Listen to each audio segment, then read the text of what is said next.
Yo, this is the coding teacher, and I'm here to teach you how to code. Or I'm not here to teach you how to code today, actually. What I'm here to talk about is to learn you a Flexbox.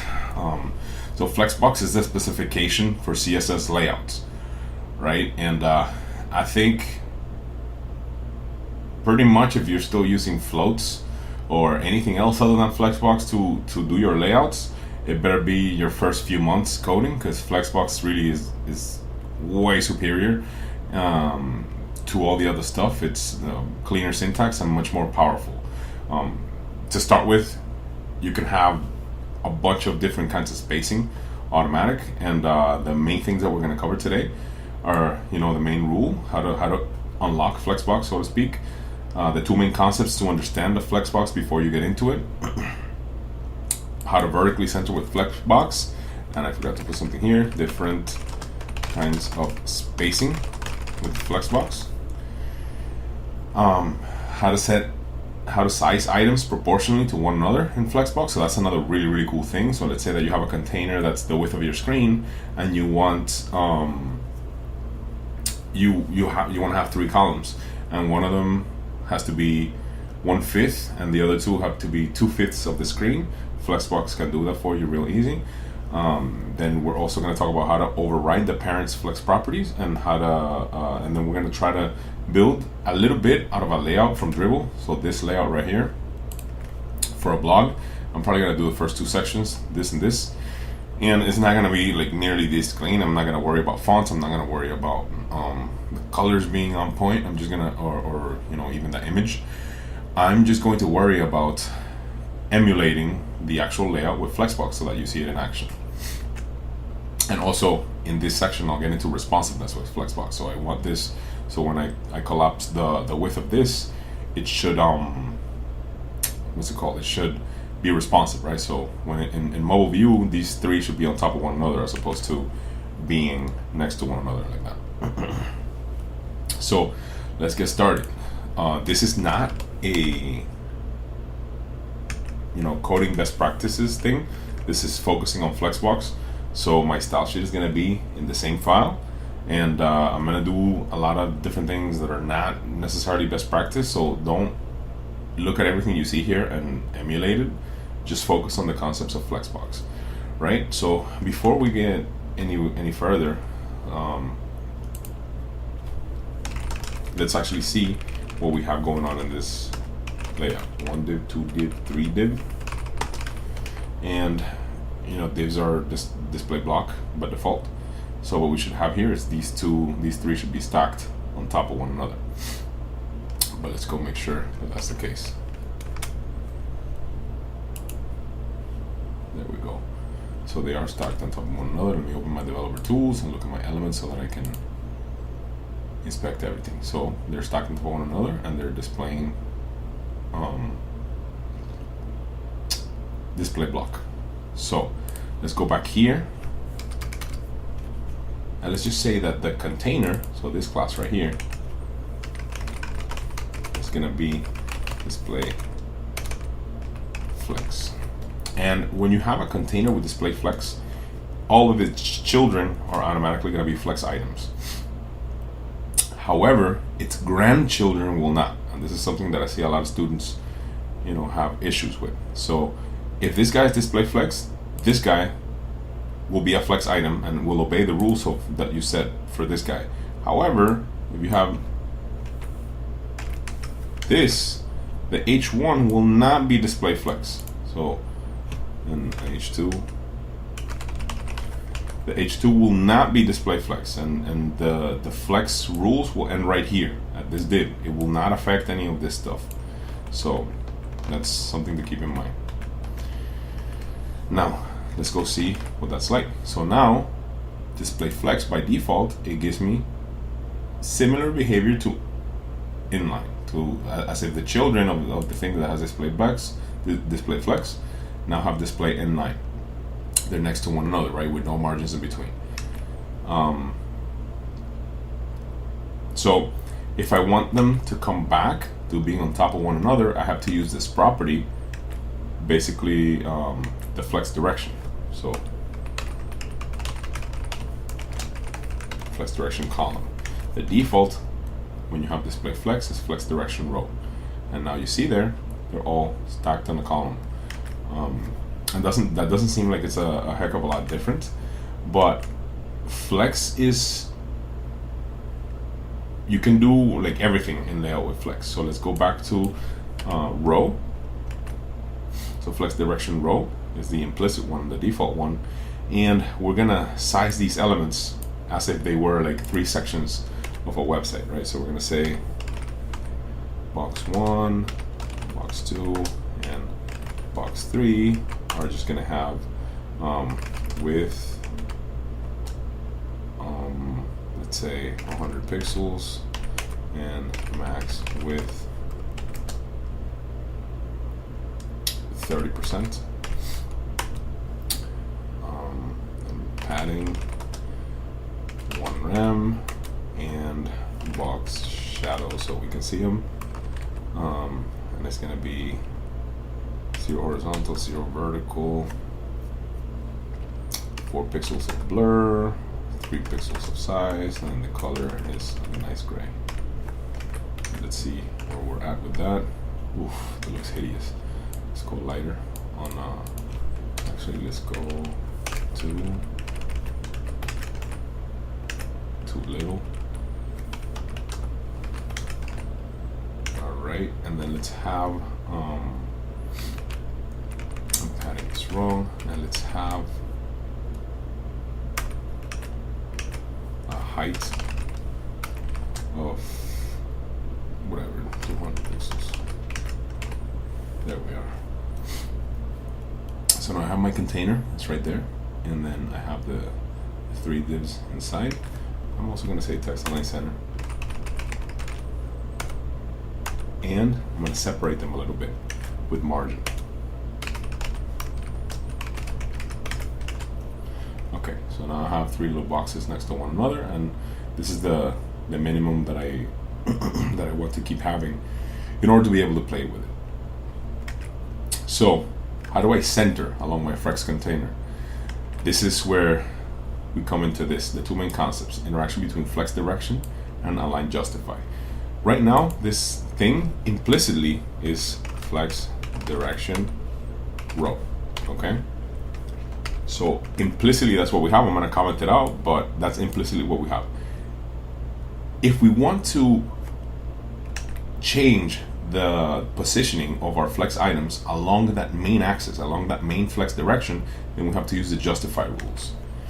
Okay, justify content center, and that will center all our flex items. Okay, now let's give that container, in order to be able to demonstrate the vertical alignment, let's give that container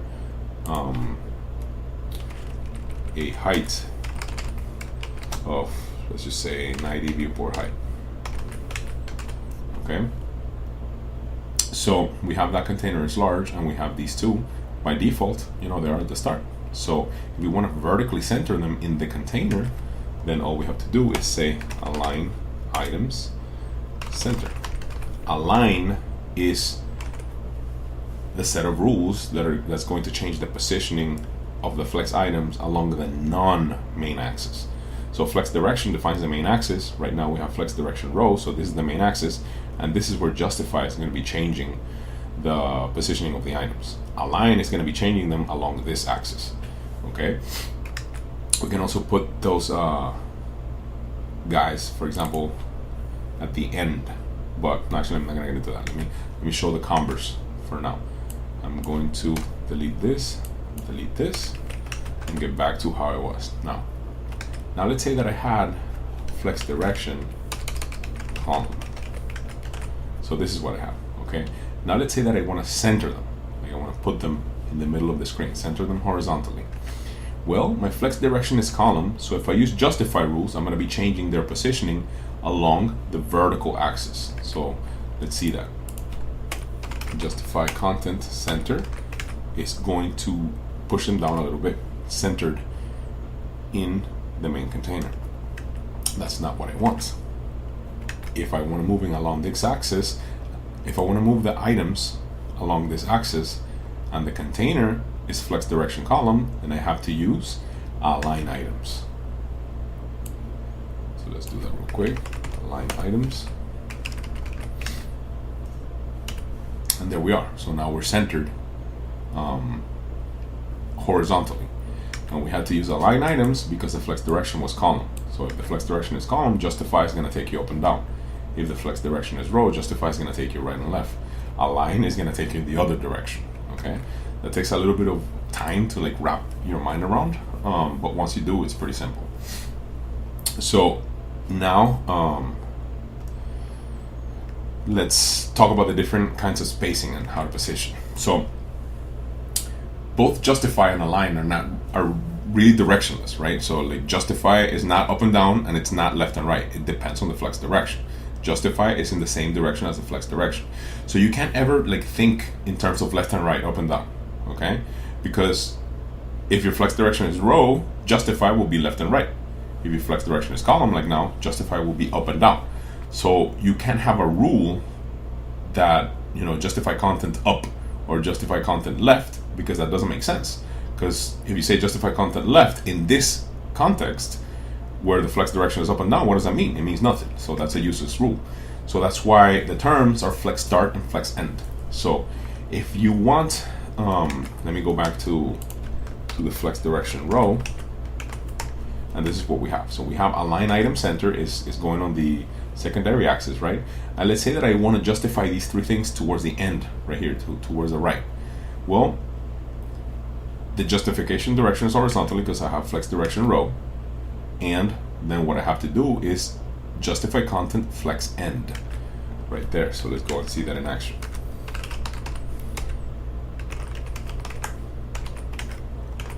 There we are. So justify content flex end and flex start will, you know, take you between start and end. Another way to justify and these rules apply to align as well, by the way. So we could align items flex end, and then there they are at the end. So the alignment is the secondary axis. You can be flex start, center, flex end, or these other kinds of spacing. There's also space between for the alignment, right? Hold on. No, sorry, that only works for the, yeah, these are what we have for alignment. Yeah, baseline, center, flex end, flex start, stretch. So I'm going to leave it at center. The space between and space around are for the justify.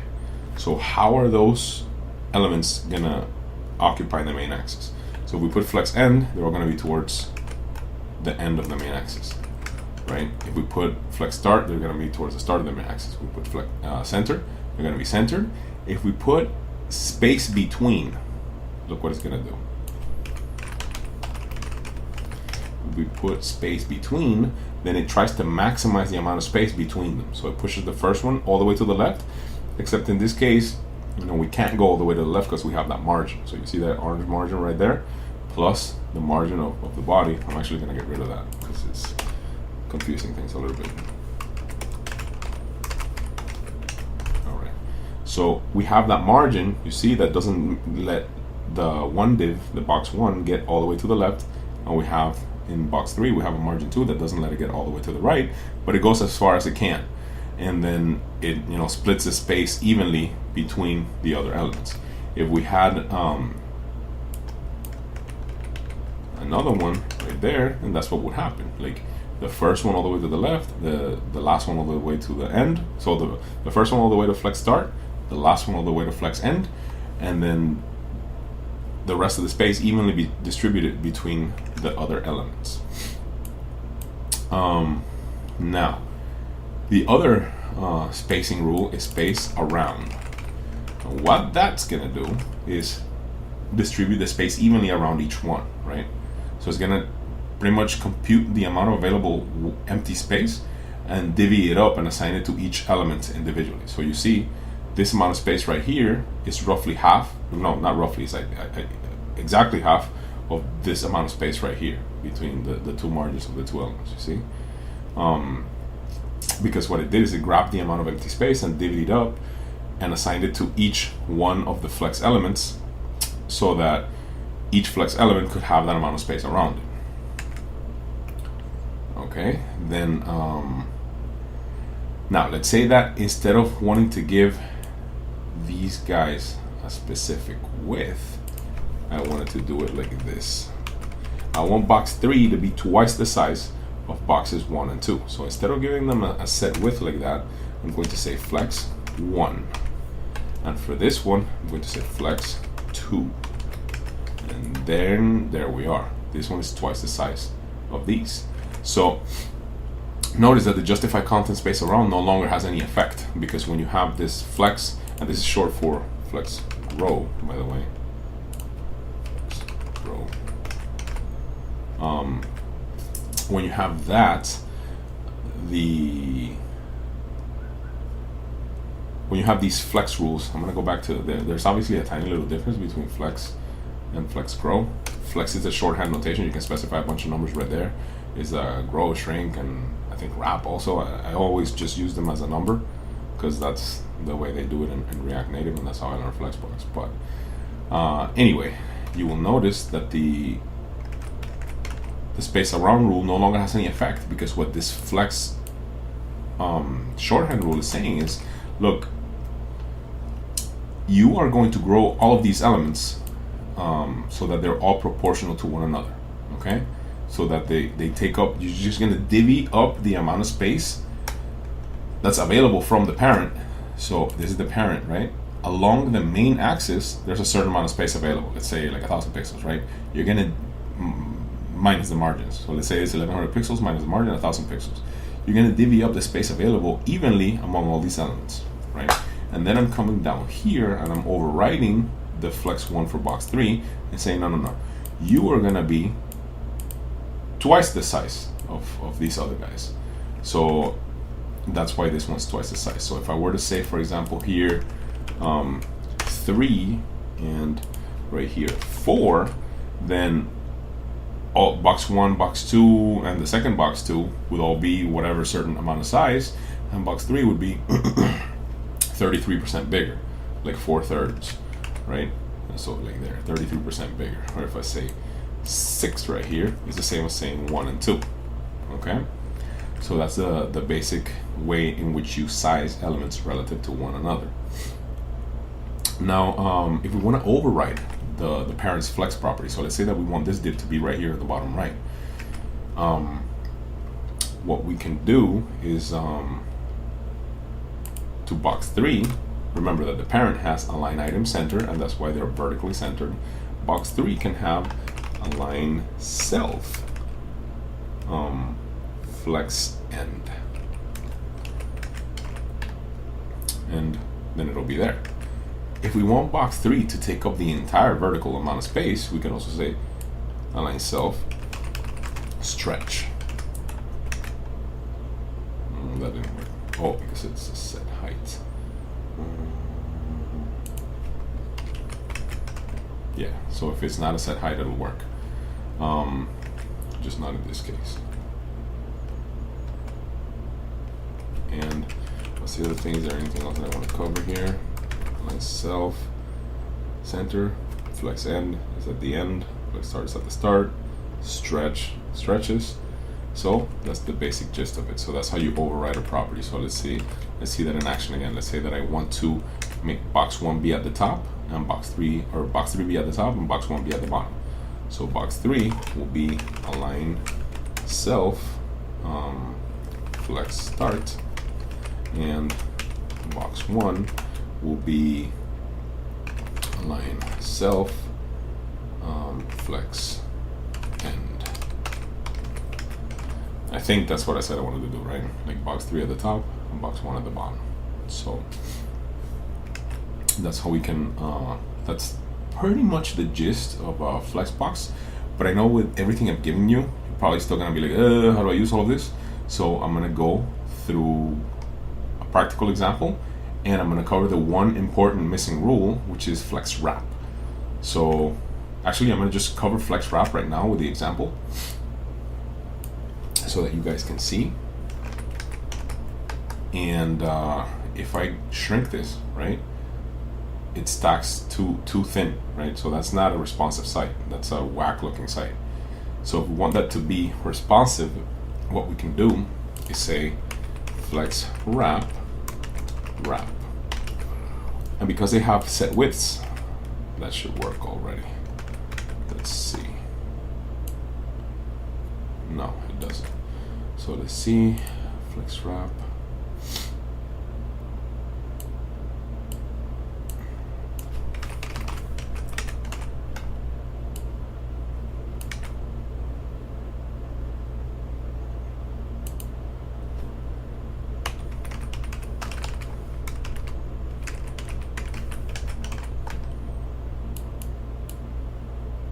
Yeah, there we go. Okay, so I see what was happening. The flex wrap thing, usually when I use it in conjunction with flex basis, and usually you want a width much larger than 100 pixels, right? So the way that I do it is I want like my responsive elements to have a width of around 300 pixels, maybe 290. Why? Because and then I can get rid of the width because I have that, right? And why do I do 290? Because that's the width of the iPhone 5. It's like the smallest iPhone. So notice that it'll wrap weird. Like if you have 4 elements, it's a little bit weird. But if you have 3, it works great.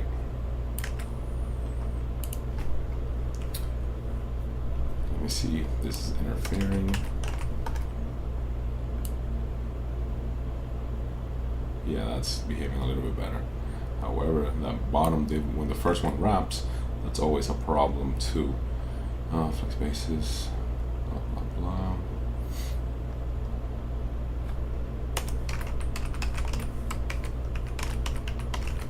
So yeah, that's probably how I would do it. Flex basis and max width, yeah. That's a responsive layout right there. And you'll notice that, you know, it kind of works for every screen size, right? So this is a little bit ugly, but if you know that that's how it's gonna work, you can design with that in mind and make it look okay. So you can also have like a small media query between this range and this range, forcing it to be like that. That's another thing you can do. Sorry about that.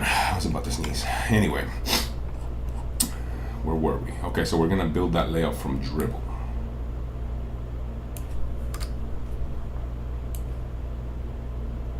I'm gonna leave that body margins here. So when you're building a layout, right? This is something where sometimes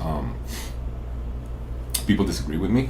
But I think a very good heuristic or rule of thumb to have is that you want to divide your page in slices. Okay, so I'm gonna print screen this. Actually, I'm gonna zoom out a little bit. I can't zoom out.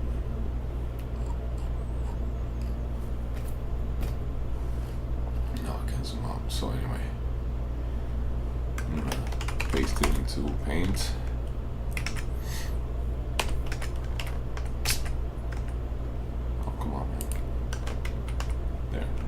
So I was talking and saying that a good heuristic to have is you want to divide your page into slices. So this is going to be our first slice, right? And then how are we going to position this and this, right? Well, that can easily be,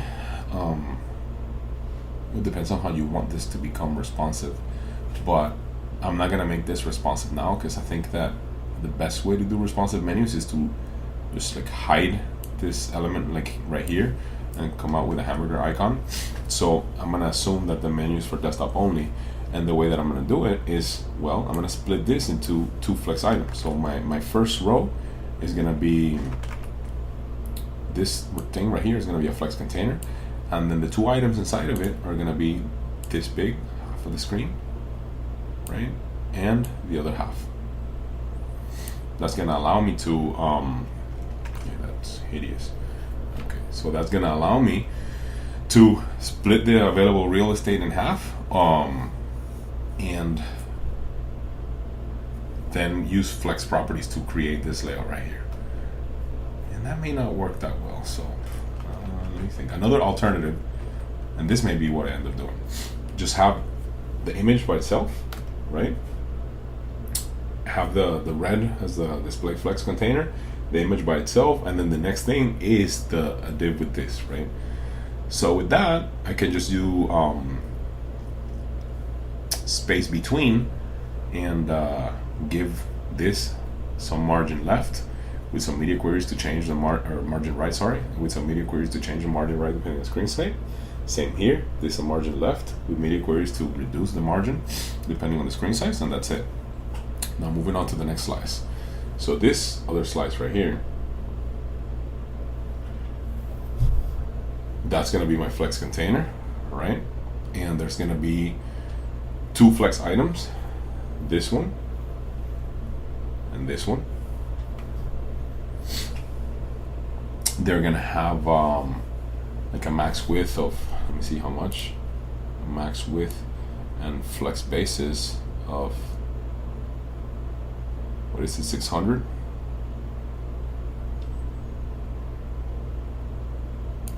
Yeah, something like that. And same for this one, just some margin between them. I'm gonna have some margin between them right here to separate them. Come on. Margin between them right here to separate them. And let's see what else. Go back to the thing, and right here, obviously, you know, you can even tell from the background that that has to be its own div, right? So I'm gonna go back here, paste this. From the background, this has to be its own div, like the whole shaded area, right? In there, I need to have two different layouts, right? I need to have this H1 and have a couple of options. I can just make that a regular div, not a flex container, right? With an H1 inside of it, and then in here, another div, and that's my flex container. So that's the option I'm leaning towards. So that's my flex container with flex items that are these, and with margin between them, and then each one of those is gonna be a flex container that has an image inside of it, right? So this one is going to be a flex container with flex direction row column with an image inside of it, an H3 it looks like, a little paragraph, and another div right here that's itself a flex container. So, and it has right here, it has flex direction row, and it has 3 flex items right here, which themselves are flex containers, having 2 little things right there. Okay. So that's the basic gist. It sounds like, now that I'm actually planning it out, it sounds like it's gonna take forever, so I'm not sure I'm gonna get through the whole thing. I'm basically just gonna stop when I feel like I've shown enough of the example. So let's start from the top, and let's come up with the first div. I'm just gonna give it a class now. Actually, it should be more expressive, right? Nav with a class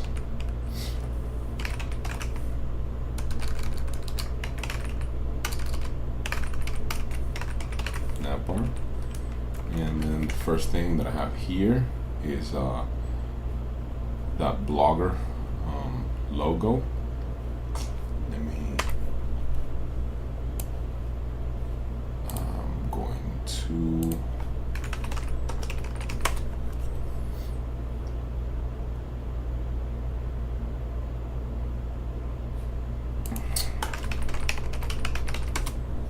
so I'm just gonna download these placeholder logos. I'm gonna get this one. Save images, and go.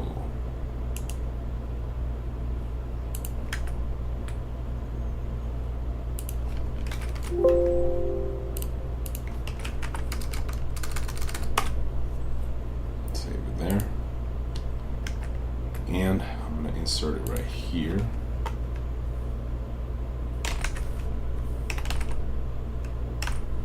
And again, this is not a best coding practice thing, so I'm not even going to specify an alt tag.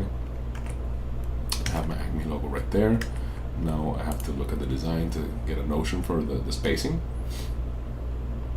Just gonna guess. It's not that important that I get it pixel perfect so much, because those are the tweaks, right? I just want to get the layout and not spend that much time on doing pixel perfect copying, because that just takes time, you know, playing with the margins and the fonts and stuff. So logo here, logo, margin, top, just margin, top and rem, right 0, bottom 1 rem, left rem.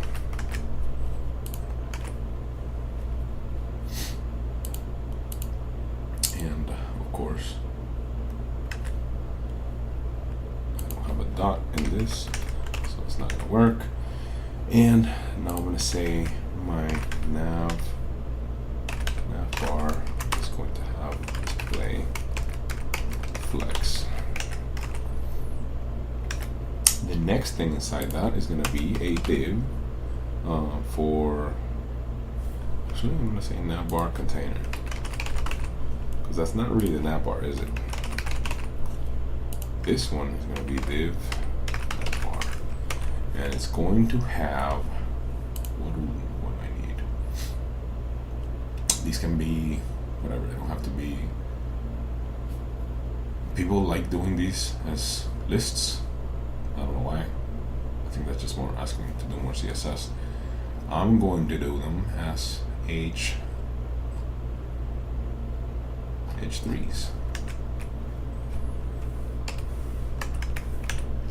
Home, about me, my blog, services, contact.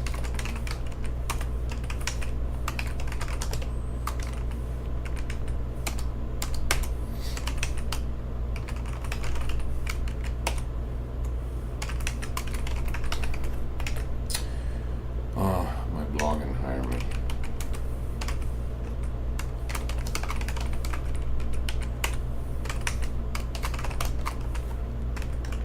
All right, let's see where we're at. So I typoed something. There we go. I don't know how I did that, but this is supposed to be obviously inside the nav, right? There we are, and you know, this one's display flex. That's to the left, that's to the right, that's what I expected, so now I'm gonna make that one display flex.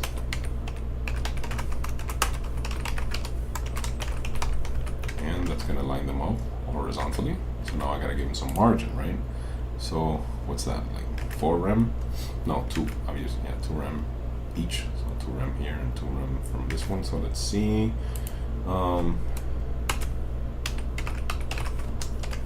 3, 2 rem,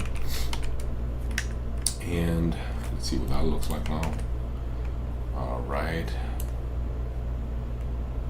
pretty hideous like this, but we're working on the desktop version, right? So now I can go to this guy and say justify content. So what I want to do is basically separate this logo from the element with all the menu items. I want to push this all the way to the end.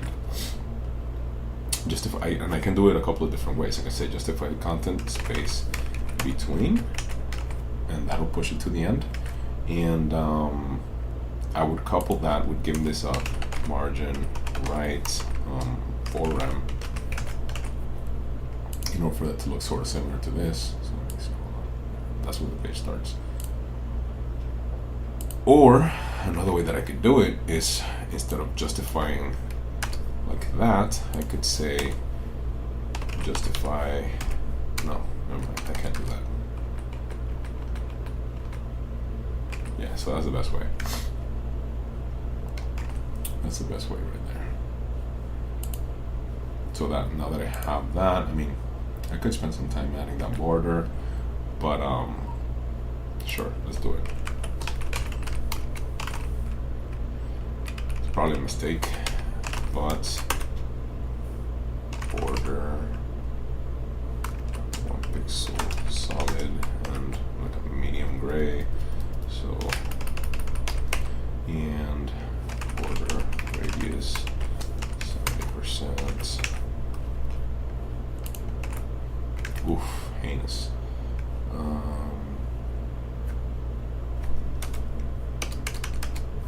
I'm gonna change this to padding. All right.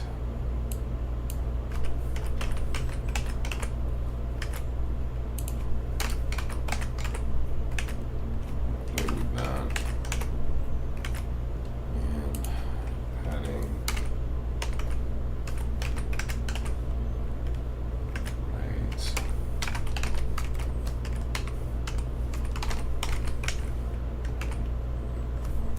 So something like that.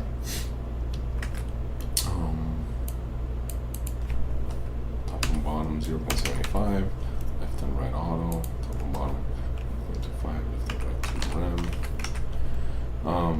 Again, that's not the point of this. The point of this is to do the flex stuff, right? So I'm not gonna spend more time like tweaking that. Now we have this. Let's work on this section right here.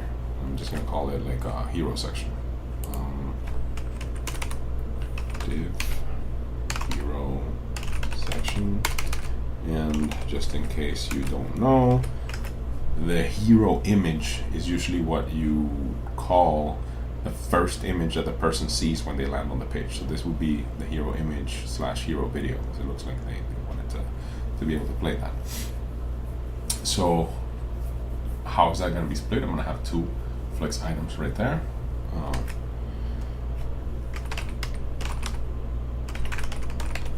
Caption, hero caption, and hero image. Okay, so I still don't have anything there, so this is going to be an H1.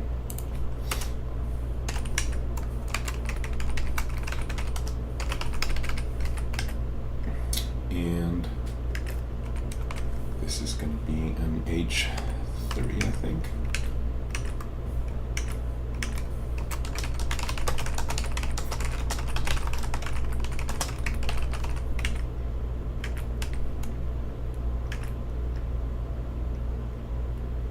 I share proven and tested techniques on my blogs to help you achieve the success.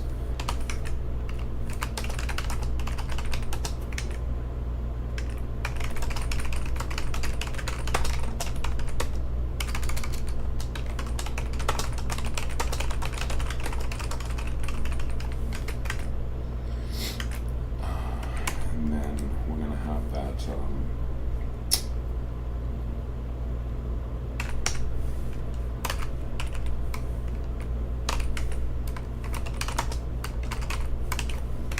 button with a class called CTA, call to action, right? And then I'm going to have the follow me thing.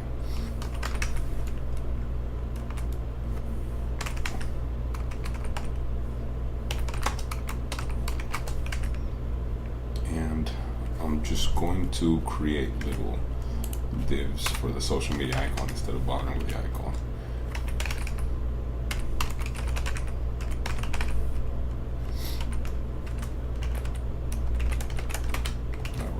So far we haven't done any CSS. It's looking beautifully heinous. Now we need, for that, I'm just gonna grab the actual image itself and go through the trouble of saving it. So grab that, crop, file, save as. I know Apple people are jealous right now that you can just do that with the stock Windows program and run something 500 kilobytes.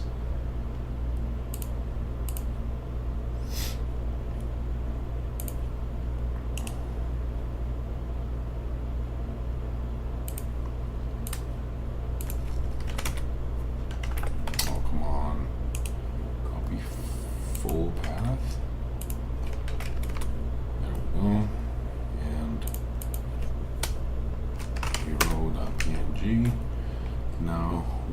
to the hero caption, hero image. We have our img, hero.png. Let's see what we've created. Okay, so we need to start with the flex stuff, right? So we're gonna hero section. We're gonna give it a flex direction. We're gonna give it display flex, and that's gonna give it a flex direction row, right? So hero section display flex direction. Well, I don't need that. Now we have that. Justify content center. We have that. Now we're gonna go with the hero caption and hero image, right? So hero caption is going to have a flex basis of 600 pixels. I thought we said. Sure. And hero image flex basis of 600 pixels.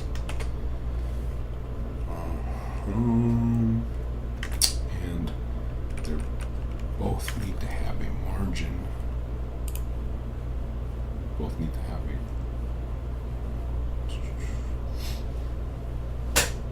Let me see how this is looking right now. That's there. So I need to center this guy. So for the hero image, I want to center it. So display flex. Justify content center. So now she's centered a little bit further away. Need a lot more space up here.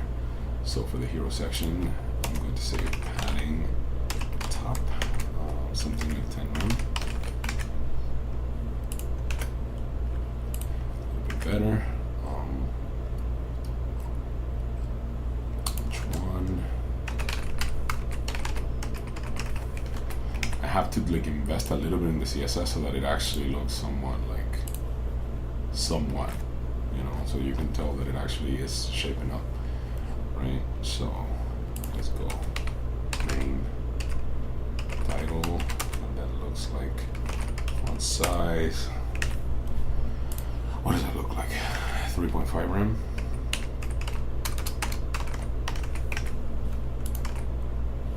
Just about right. And this looks like 2 rem.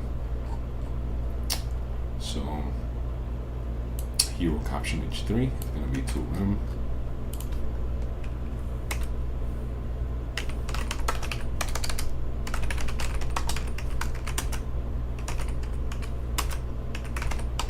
And let's actually go and just change the color everywhere to be something a little less heinous, less offensive to the eyes than that black. Let's try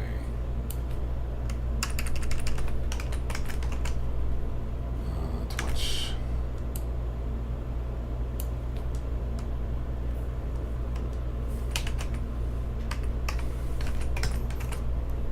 That's alright. That's not too bad. And change the font weight of this stuff here.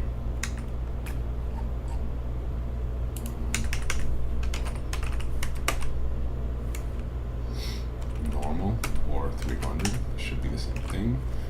All right, cool. Now let me bring these into existence because right now they're empty, so they have no content. Color, what do we do? Like some kind of really light gray.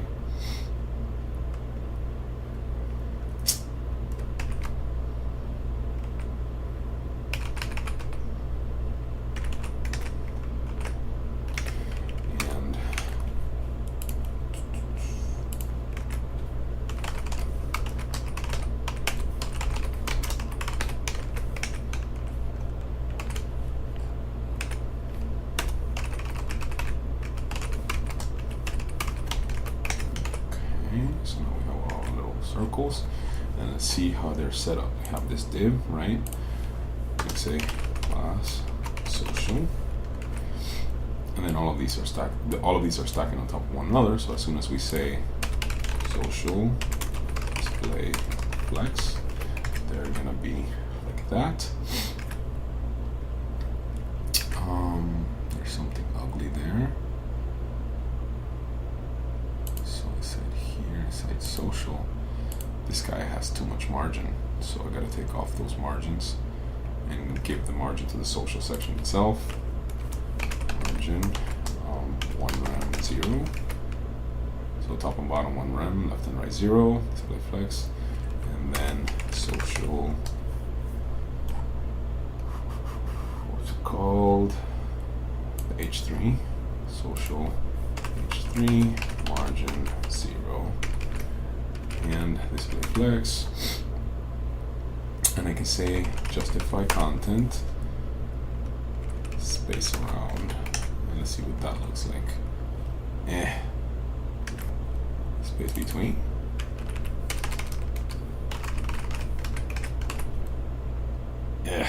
Heinous. So let's get rid of that, and instead give the social media icons margin 2 rem, and same for the social H3, margin 2 rem, top 2 rem, right 2 rem, bottom 2 rem, left 0. Let's see what that looks like. Damn, I keep refreshing the wrong thing. Wrong. Let's see. Too much. 1.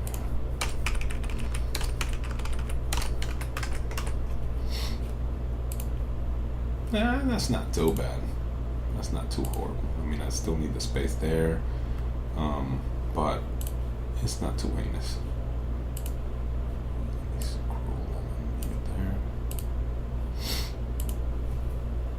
It needs to be a little bit narrower. The flex basis of 600%.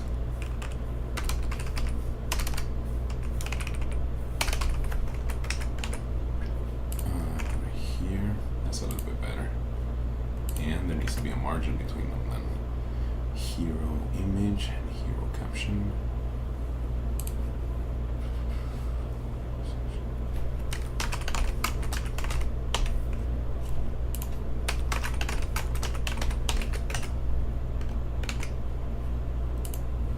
Alright, that pushed me down too much.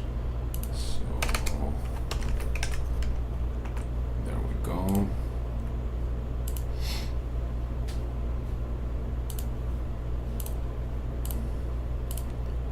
That's close enough.